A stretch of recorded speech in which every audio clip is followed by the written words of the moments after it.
नजीर और सलीम अपनी अम्मी के साथ दूसरे शहर से खालू जी के घर आए हुए थे। सलीम ने घड़ी देखी, रात के 8:00 बजे थे। उसने पूछा, खालू जी, आपके इलाके में इतना अंधेरा क्यों है? बेटे, यह इलाका अभी पूरी तरह आबाद नहीं हुआ, अभी इसी तरह नहीं दी जा रही है। सड़कों पर बत्तियां भी नहीं लगी है, इसलिए रात में अंधेरा रहता है।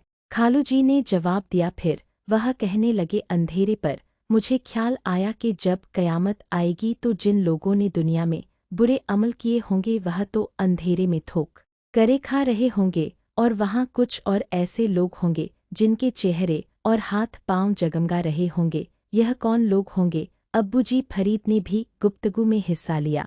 उसके जवाब में एक हदीस से नव्वी सुनो। आप सल्लल्लाहु अलैहि वसल्लम ने फरमाया, मैं कयामत के रोग अपनी उम्मत के लोगों को पहचान लूँगा। किसी ने पूछा, ए अल्लाह के रसूल, वहाँ तो सारी दुनिया के इंसान जमा होंगे, यह कैसे होगा? आपने फरमाया, एक पहचान यह होगी कि वजू के नूर की वजह से मेरी उम्मत के चेहरे और हाथ पांव जगमगा रहे होंगे। फिर खालू ने कहा, इसके लिए जरूरी है कि वजू अच्छी तरह किया जाए और उसके प्राइस और सुन्नतों का पूरी तरह